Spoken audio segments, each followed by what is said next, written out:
Hello, everyone, and good morning, and welcome to another historian's interview here on Tales from the Wandering Scribe.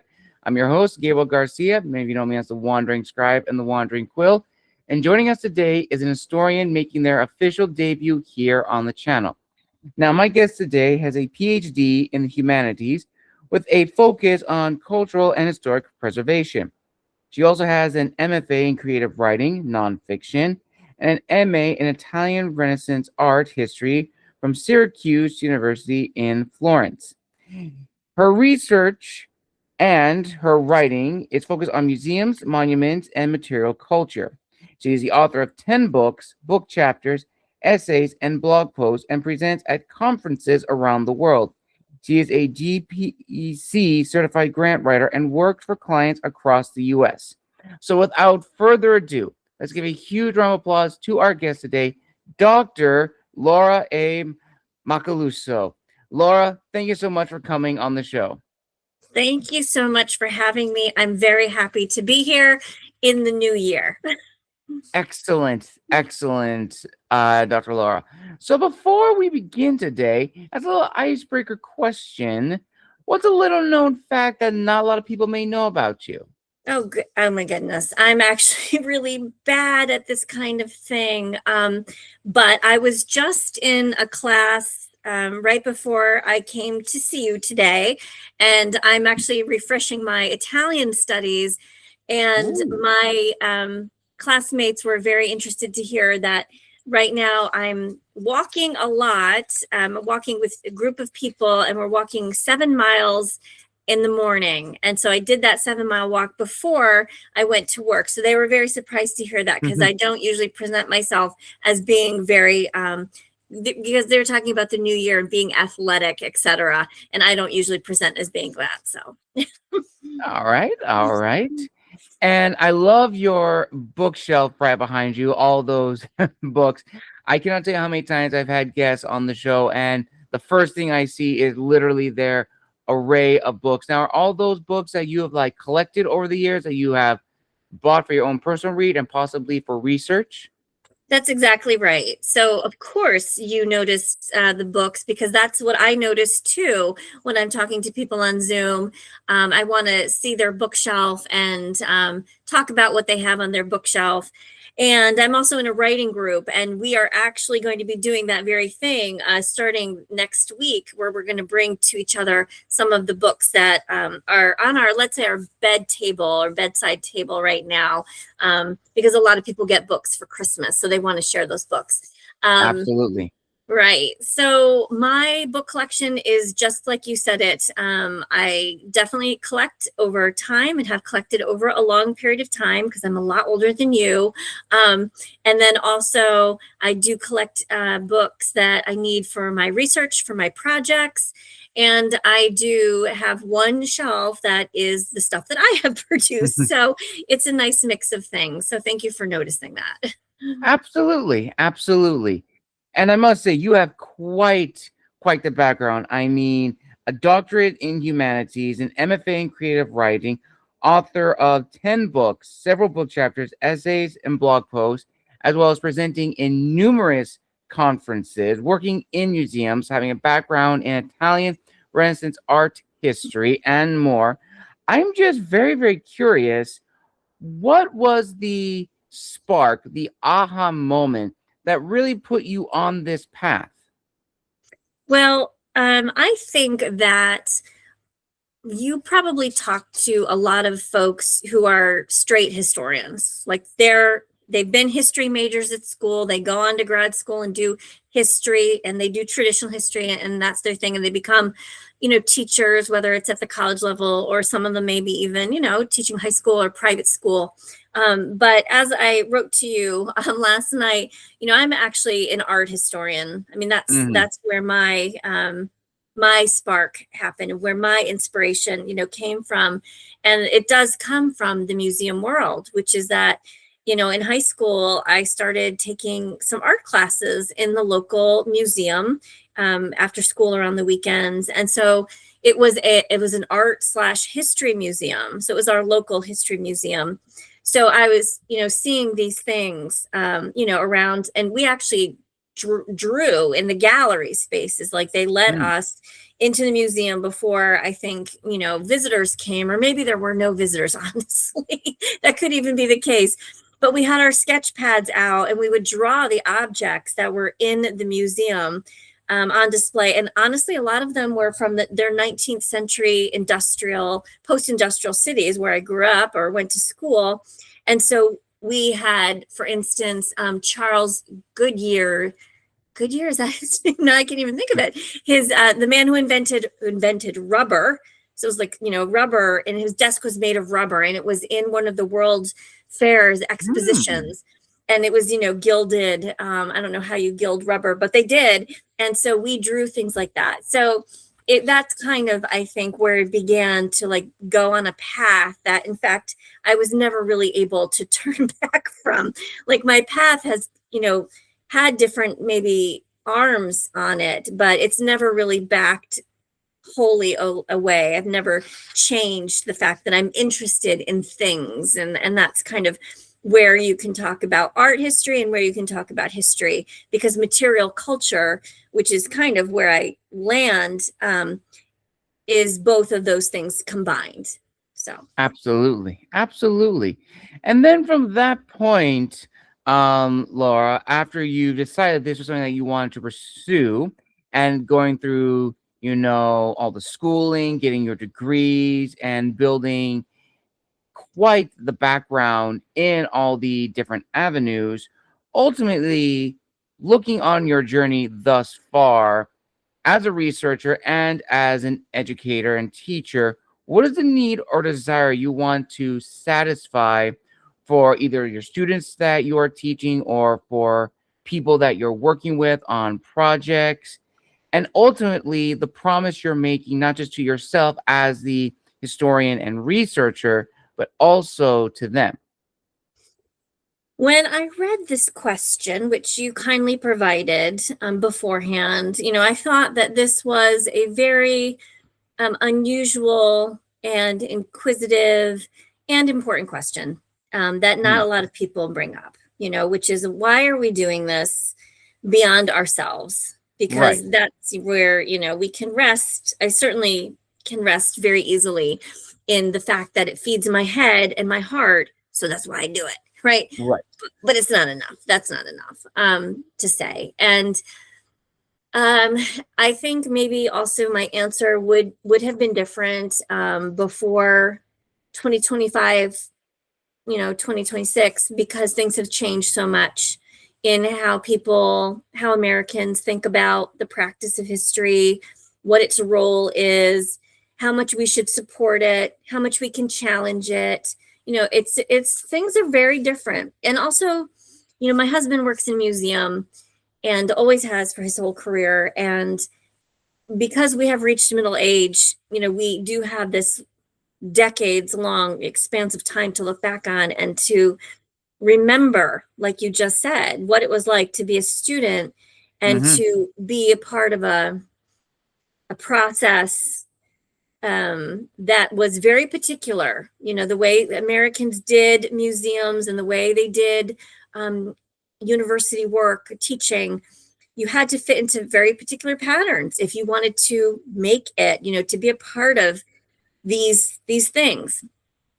And now I don't know quite that it's the same, that the parameters have changed, that, the support has changed, that the interest from the American public has changed. And so this is Sherman. He is named he is named for the Civil War general. If some people might not like that, but then we also like to say that he's named for Sherman, Colonel T. Potter from MASH, because his first name was Sherman, I think, Sherman Potter. So anyway, he'll be making his rounds because unfortunately he likes to hear voices, including mine. So what I think now about your question is that, we have some serious stuff happening, and that history, whatever form it comes in, because I really recognize that I'm not doing the stuff that Americans are going to look at on the news right? Right. It's not newsworthy in the way that the things that are happening are newsworthy. But I still think it's important because all of our pieces contribute to making the past more available to Hmm. folks, um, giving them connecting points, and maybe helping them think critically or harder and ask questions about the things that we bring forward. And as a teacher, you get to bring forward, you might have to hit a curriculum. I get that. And you've got standards that you have to hit in different states, but you also have room, you have choice, you do have some maneuverability in there. And that's true for teachers to a certain extent, and it's also true for writers for a Right. great extent, and museum people who are putting on exhibits. So I feel, I do feel a responsibility to do what you might say is good history. And I don't know, if I wanted to define what is good history, but still, I do reflect, the people I come from, the places I come from, the places I'm working with, the things I'm working for, and that I have to just do the best job I can with the resources at hand. And I don't even know if it's going to be good in the future. When they look back at what I've done, I don't know. Maybe they'll look at me like they look at historians from 50 years ago and say, oh gosh, look at those people. How bad this history was. I hope that's not the Mhm. case, but it certainly could be the case. Absolutely. Very, very true. And kind of shifting gears just a little bit, let's talk a little bit about your books, because back in your bio, you are the author of 10 books. Now, I'm very curious, when you went down that avenue as an academic, becoming an academic author, what really surprised you about publishing works in that field? What really surprised you about being an academic author that really, took you by surprise that you didn't know beforehand? Well, there's probably things to be said about publishing, which is its Mhm. own, beast. There's probably things to be said about, I would fall more under the public history versus the academic history All kind of right. field, or, place. And so there's things about that. And I went really hard at it when I don't know what happened, honestly, Gabriel. I turned 40 and I was just like, I wrote my first book. And then every year after that, I was just like producing, I was just churning this stuff out. I think it was kind of like I was on a roll. And then honestly, I did reach, like, after book 10, I kind of reached this moment where I was like, I can't keep doing this. It didn't also probably make sense because I can tell you, because I've spent a lot of time now in with writers and with publishers, and because I have an MFA now too, Mhm. so I'm kind of understanding what is going on there. There have been tremendous changes in the publishing world in the past Yeah. couple of years. Tremendous, right? And so I think, doing a humanities degree, whether it's history, whether it's art history, whether it's a language, a literature, a religion, philosophy, whatever, it gives you the ability to kind of to figure out things as they are, and to hopefully, hopefully I'm going to be getting better at this as I go, as I learn as I go, and finding out like where I need to be or where I want to be, and how writing can kind of get me there, if that makes sense. Absolutely. In the midst of really kind of what is an upheaval for both Mhm. publishing, because AI is a huge issue right now, Mhm. right? I work as a grant writer. So that's big, that, 2025 was a really topsy-turvy year for grant writing and for our organizations that we support. And then, for museums, where I work and where my husband works, sometimes I sometimes work, and where he always works. So all of these things take a lot of have taken a lot of beatings. So how can we figure out, what to do, when to do it, who to do it for, who's listening? I don't know. We're kind of working it out day by day. Yes, absolutely. Very, very true. And again, touch on something that I think is really important, which is the rise of AI. And I was actually talking with a colleague of mine about this topic, and she actually gave a very interesting point when using AI, because AI is going to be in everything. It's in every software program that we use. And generative AI, I know a lot of people have major issues with. I have major issue with it as an author and as a historian as well. But she gave a very interesting perspective that you can use generative AI in the sense of brainstorming. Let's say you have a topic and you don't know where to begin. You can type, hey, I need to find some books on this topic. And of course, since AI does scrub the interwebs to provide answers, that is one way. And she said that is how you could use generative AI in a more positive light, because you can use it to brainstorm, but you can never use it to create in the sense of creating mass proposals, mass essays, because it takes away the human voice, the human creativity. And I imagine you probably had to tell some of your students that you have instructed of AI and making sure that either their papers are 100% them. Because, as again, talking with colleagues of mine who are educators and teachers as well, that is another thing they've had to train themselves on, like knowing what is written by a person and what is written by a computer. And sometimes it's very, very difficult to understand that. But it is the many things that we as historians have to deal with. And kind of going forward from the book publishing side, when you first published your very first book, what was the general reaction like from friends and family and colleagues? And what did you learn from that experience? Well, my first book, I think is really interesting to reflect back on, because when I think about doing something for the first time, I am a personality. I'm a person who is actually very anxious about doing something for the first time. I kind of suffer an existential dread when I Mm, have to do anything for the first time. And it really doesn't matter what it is. You know, if I have to cook a certain dish or bake a certain cookie for the first time, I will just be kind of like up in arms and, oh my God, I'm not going to be able to do this, you know? And then I do it and it's like, oh, it's not so bad. That's kind of what anxiety, you know, that's kind of a definition, I think, of anxiety. So I had that kind of anxiety about doing my little book. Was my first book was just this little thing. I don't even know if it's 125 pages, very small, very short, has to do with objects, has to do with things that I like, local history, which is what I was, you know, looking at the time.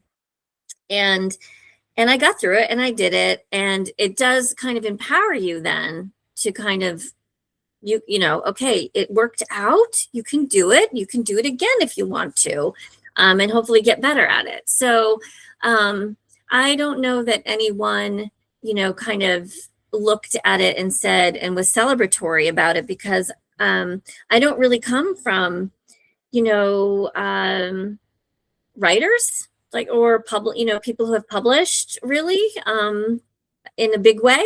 So it's a bit of it, you know, it's a very proud thing to be able to show, you know, that your family member has produced this, and you might take it out, you know, at Christmas. Like I know that my mother-in-law like bought copies of the book and gave it, you know, to family members or something like that. So that kind of thing happens. But I don't think personally of writing as being something honestly for other people.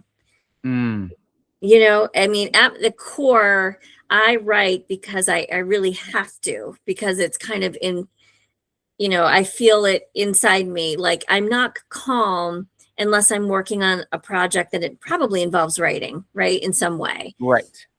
So for me, it is, you know, kind of like the way I think and the way I do things. And I also think it helps me think.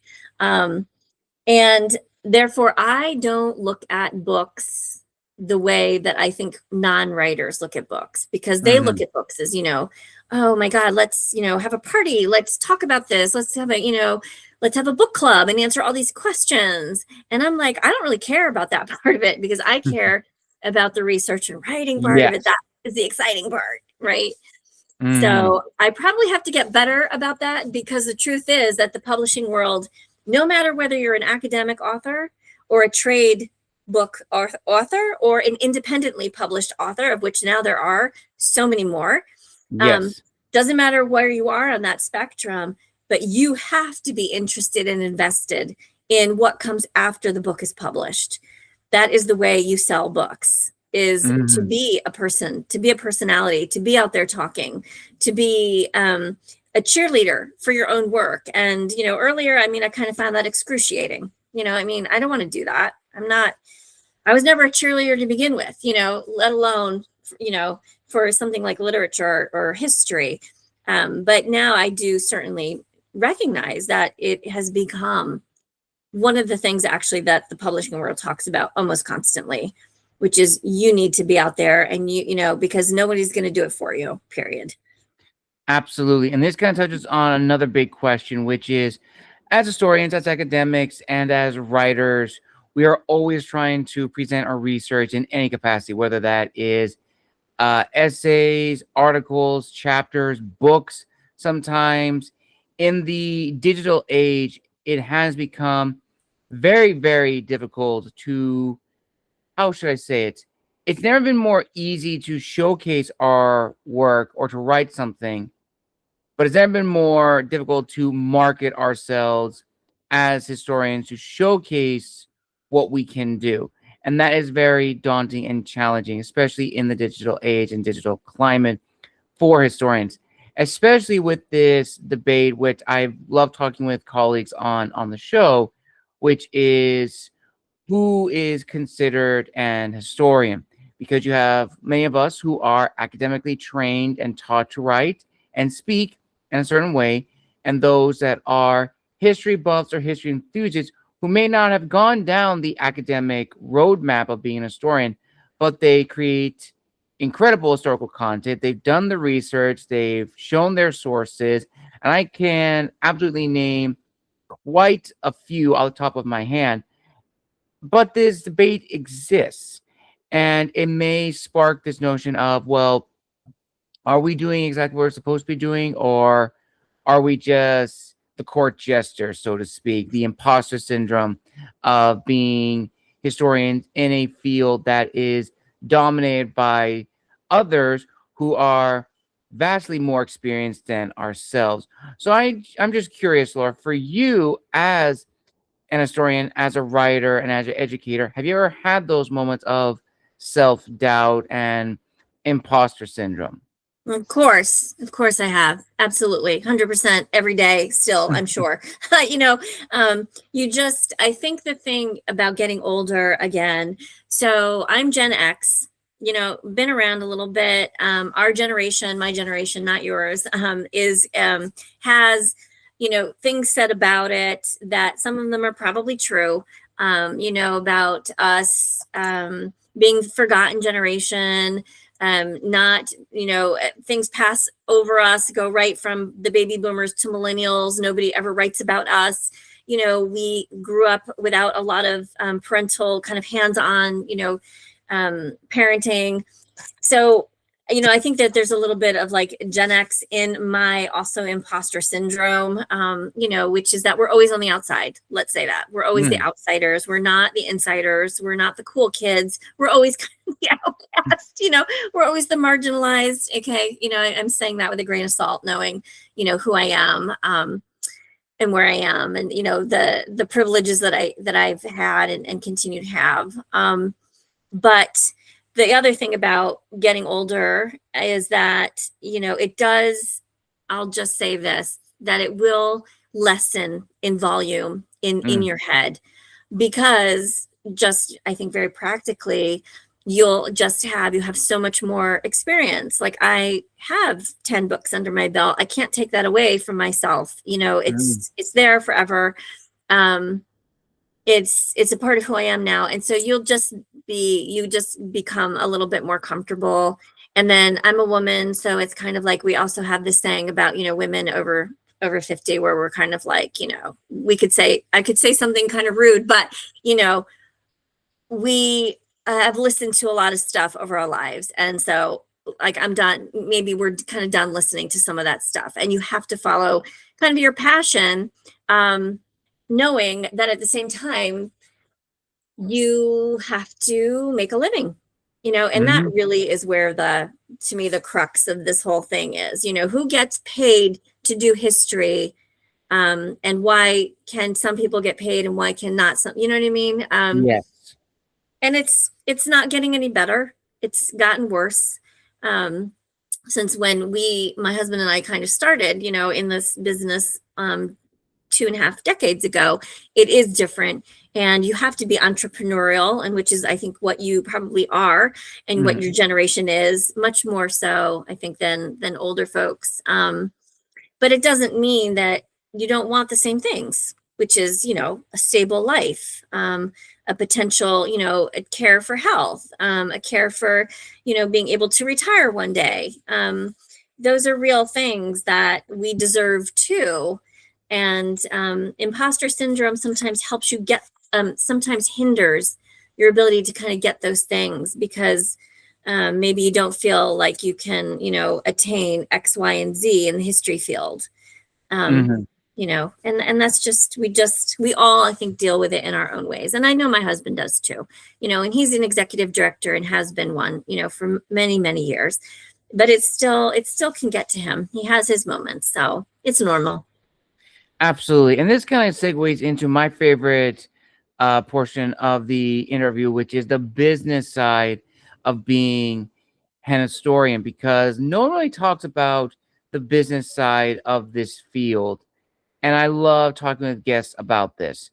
So, kind of like a starting question, or it's like an icebreaker question. So, for historians like ourselves, we usually have two paths in front of us. We either go down the road of teaching in academics, or we go into the way of government jobs. Those are always like the two main ones for us in the humanities department. But sometimes it may not always work. And sometimes people will have to carve their own third path as entrepreneurs, which is sometimes the most difficult, but in some cases, the most rewarding. And I've noticed that out of all of the careers and degrees presented in university, the humanities and specifically history doesn't get a lot of real world job training or even workshops to discover what one can do. And I would like to hear your thoughts on this topic, Laura, and if you believe that the field needs to be updated in the sense of having those workshops to help students in the field of history or possibly other humanities, showing them that there are different avenues than the ones presented. Oh, this is such a, big topic right now, just because of the most recent, announcements from the Ivies about they're cutting the amount of PhDs. I mean, some universities in the US and in the UK and other places have cut humanities programs, period. I mean, they just gotten rid of languages, as we've all heard, gotten rid of some of the humanities programs like gender studies, women's studies, art history has been cut in places. But the most recent news, and of course, this will change next week, and the next guest will have even more, Mhm. insight to add, because it's changing so fast. But the one that is, really that I just read about in the past few days has been about the Ivies, either like University of Chicago, actually putting a stop, I think, to PhD intake. They're just holding off for like a year, no new cohorts coming in. And then other schools putting much smaller caps on how many PhD students they take. And I don't mean to say that everybody out there who does the humanities is a PhD student. I know we're also talking about master's students. We're also Yes. talking about, all different kinds of education that happens everywhere.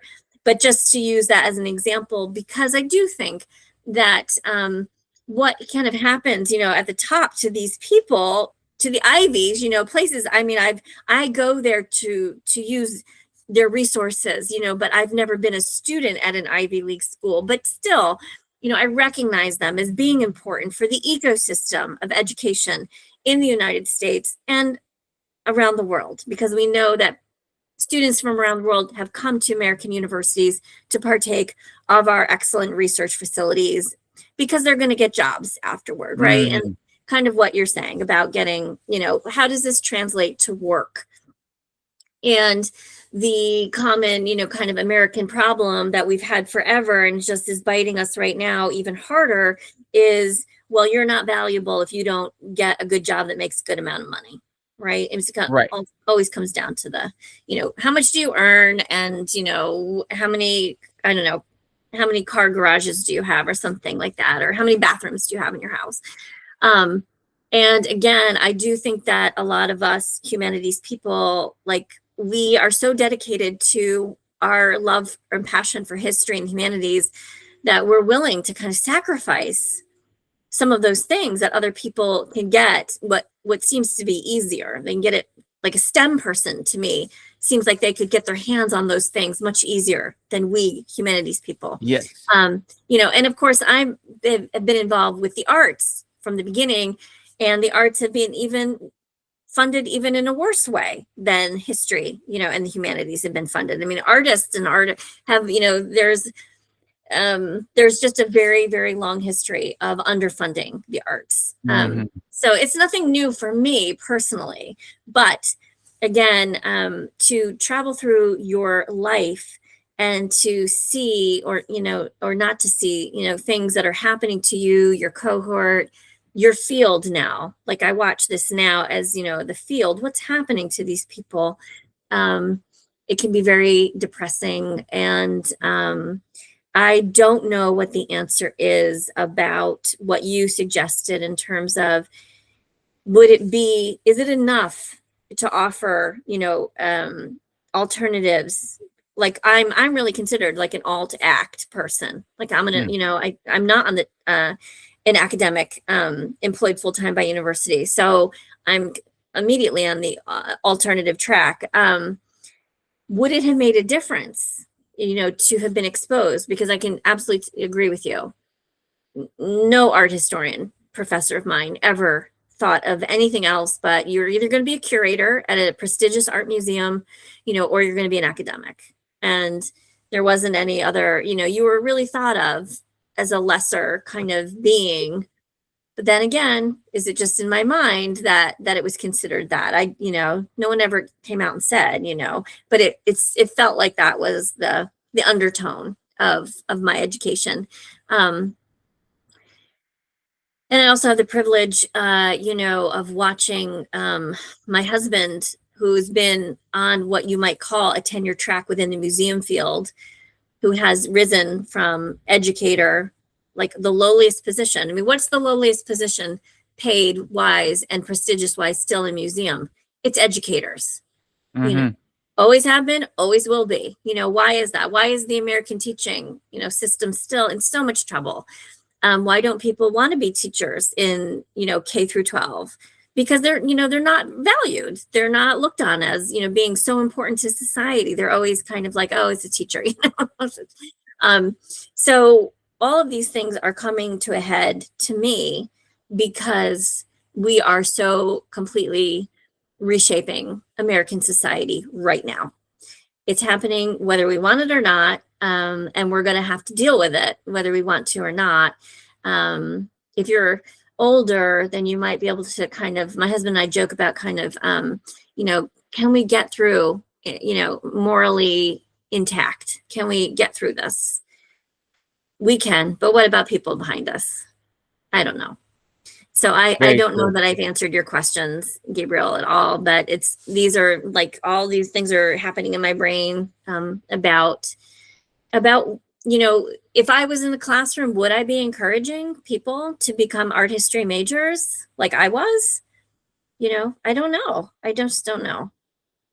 Absolutely. And it is a very, very tough question. And may I also provide some further context to this? So when I was in my master's program at San Francisco State back in, want to say 2021. So just when things were starting to get a little bit better here in the state, lockdown wise.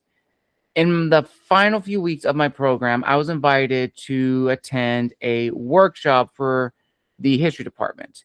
Now, I had no idea what I wanted to do with my field of history. I knew initially that I wanted to use my history to the fullest degree. I wanted to work in museums.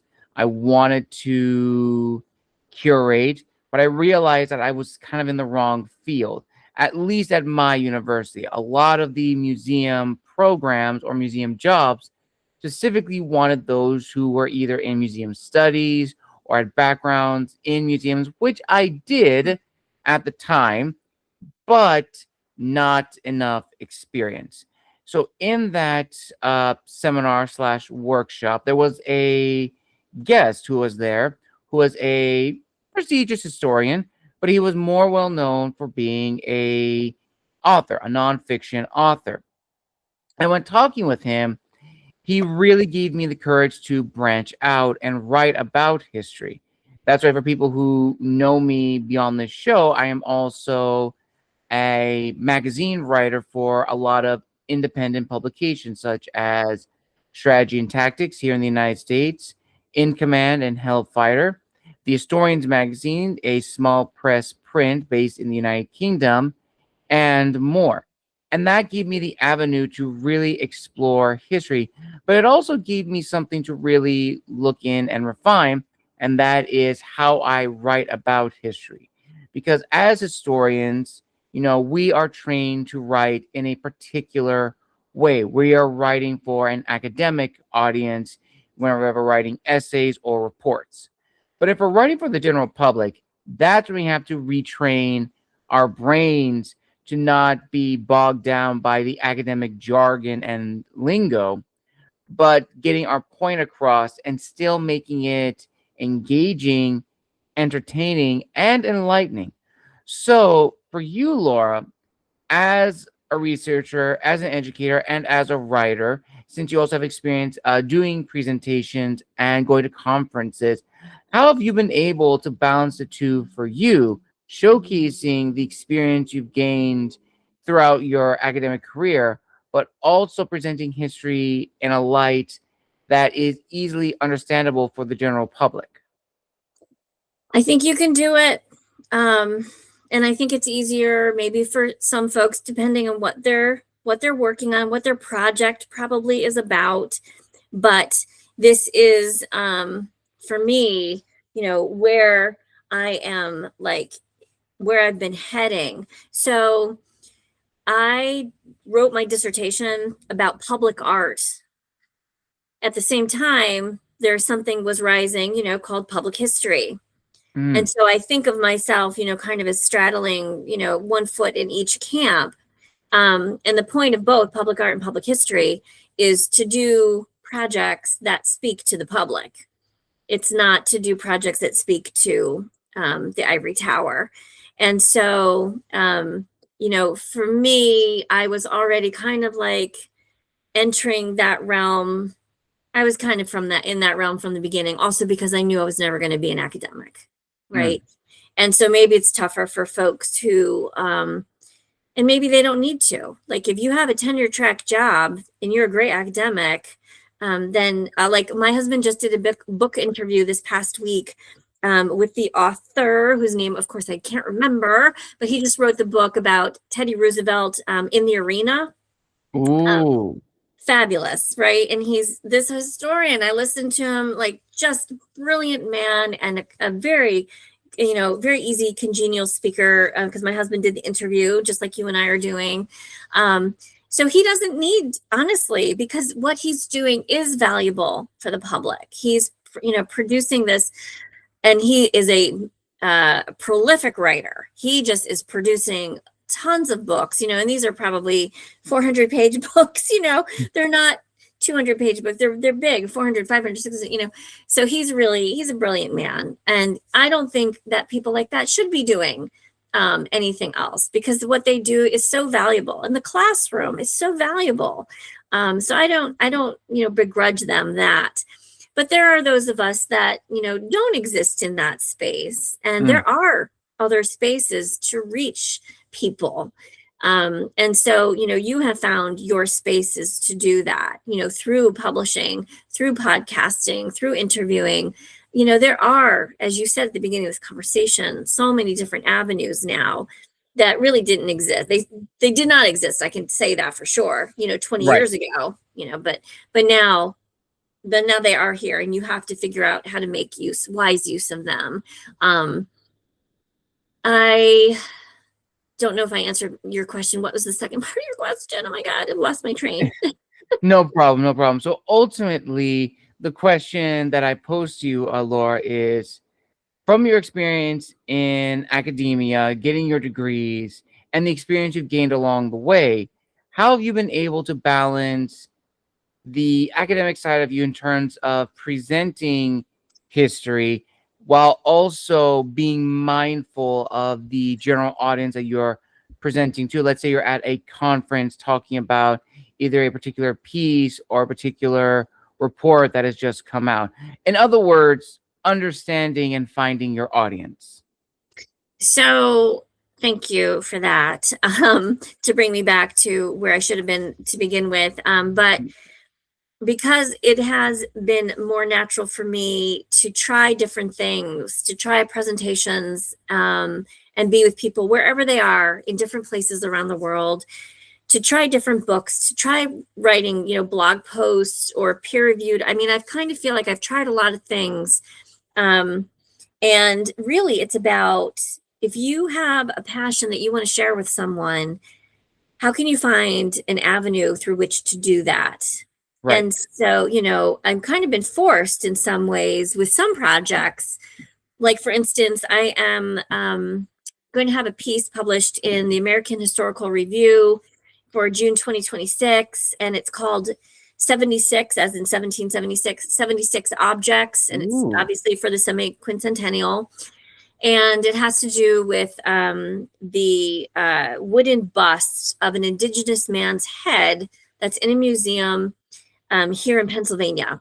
And so that kind of writing, they still expect you to be academic. They expect that you have done the research, that you do know what's in the files, right? That you do know what's been said about it.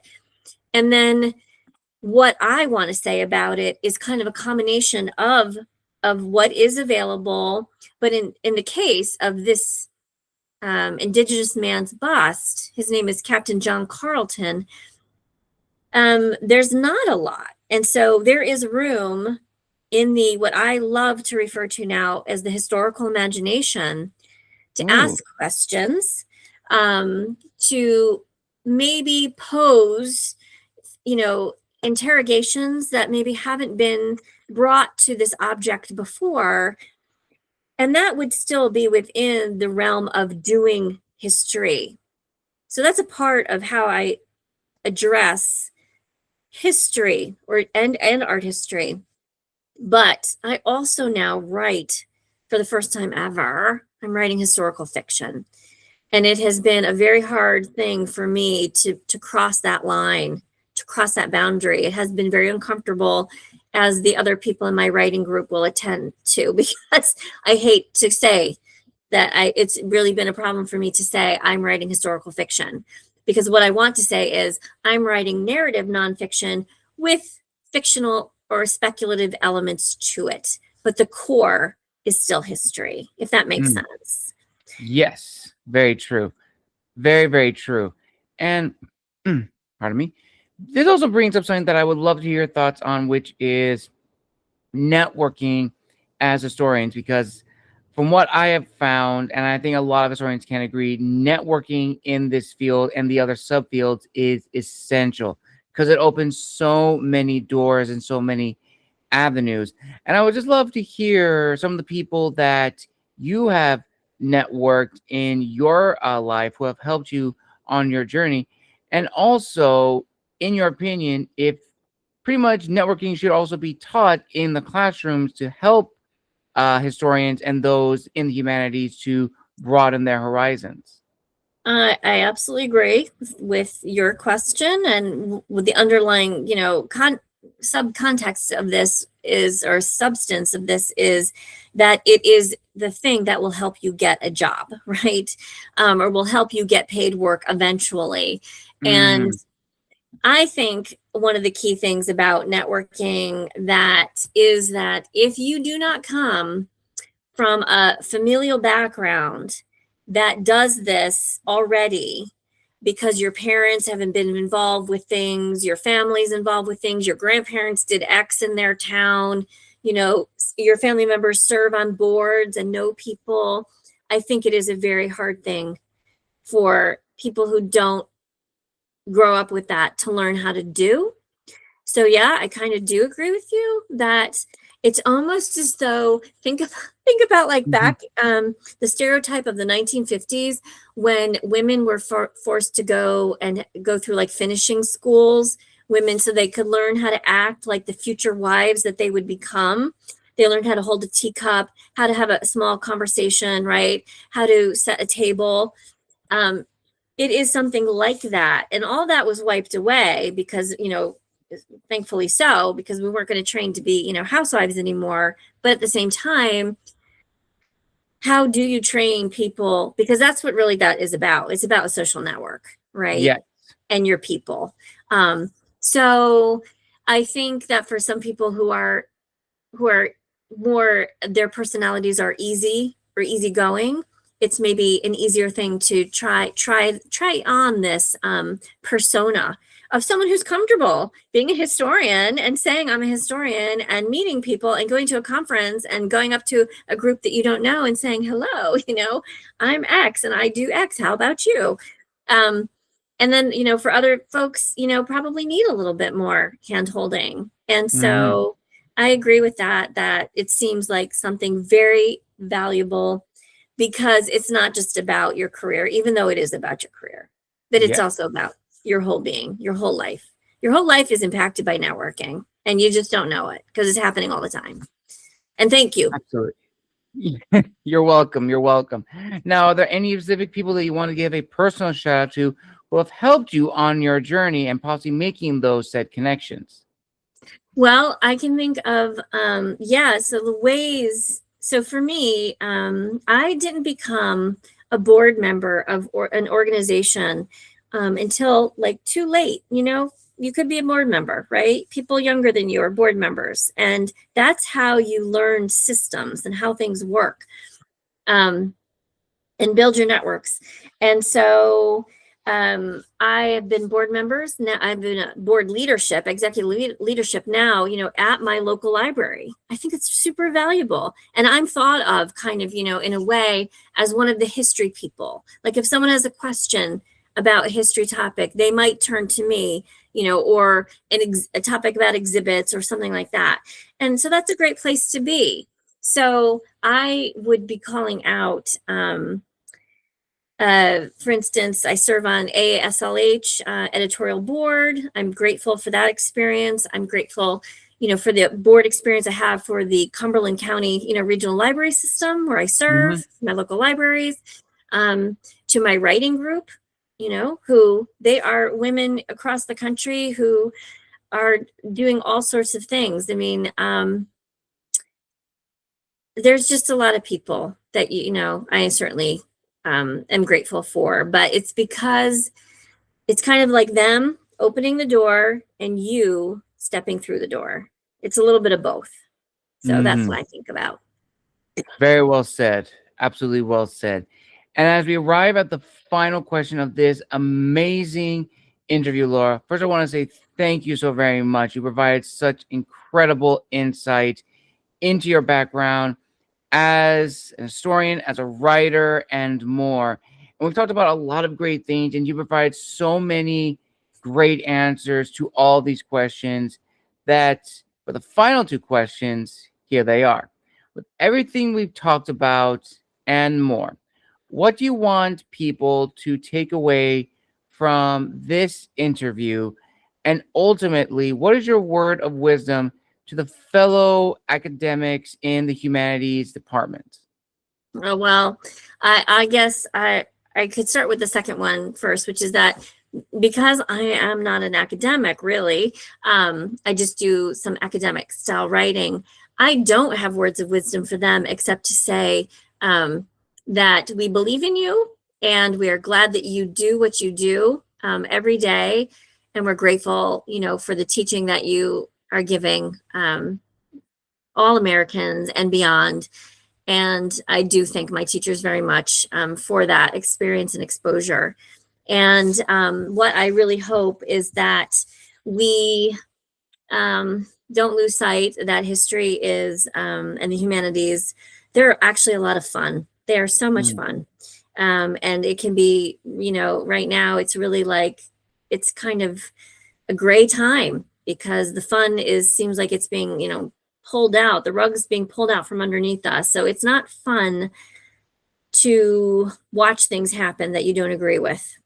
But, history and the humanities, they're powerful. They are power, really. They're a form of soft power that we can use for the better good and the greater good of humanity. I do believe it. And I'm not going to probably change that tune. And I saw a sign, and if I could show it to you on the screen, it probably won't work. But let's just say my husband went to a little protest yesterday, and one of the signs he saw, and he sent it to me because he's a history man himself. It says "Study History," one of the protest signs. So that's where we are. Study history. Well said. Very well said, Laura. And on that note, viewers and listeners, we conclude another amazing historians interview here on Tales from the Wandering Scribe. I want to give a huge thank you to Dr. Laura for coming on the show, making her official debut. Now, Dr. Laura, where can people find you on social media if they want to reach out and connect? And do you have any upcoming publications or conferences that people can expect from you later in the year? Thank you. I think it's a good time. The beginning of the year is kind of like, well, what is happening in 2026?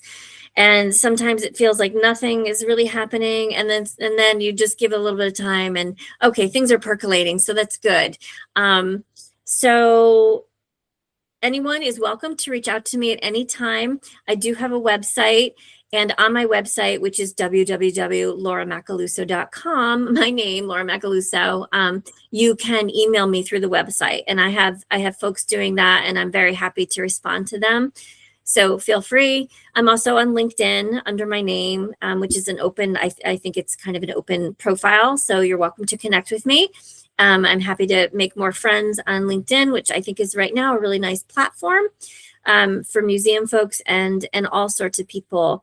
And at the end of the year, let's see what happens. But right now I am excited about the Captain John Carlton. For the first time, he'll be published in that American Historical Review magazine. So I'll probably leave it at that and see what else happens around it. Excellent. And where about your publications, your 10 books? Where can people find those and purchase a copy? So, our friend Amazon, the big boy, does have all of the publications there. But if you do go to my website, which lists each publication individually, we actually list as a link, as a hot link, the publisher. So you can purchase directly from the publisher, or of course you can purchase a lot of my books, I think, from your favorite bookseller like Bookshop. I think, is it bookshop.com? Abe is another. I know my books are kind of, some of them are around. Like I have a book on Thomas Jefferson, and I know that's pretty available. So if you don't want to use Amazon, there's many other ways to do it. Excellent. I'll provide all that down below in the description of this video, viewers and listeners. Thank you again for joining us for another amazing interview here on the channel. A huge thank you to Dr. Laura Macaluso for coming on the show, and we wish her the very best. And if you'd like to see her back on the show for the Historians Lounge later this year, like this video, subscribe, and comment down below. And as always, this has been the Wandering Scribe and the Wandering Quill signing out. Wish you all a wonderful day wherever you are in the world. Have a wonderful morning, everybody, and we'll see you all in the next episode. Take care and bye-bye.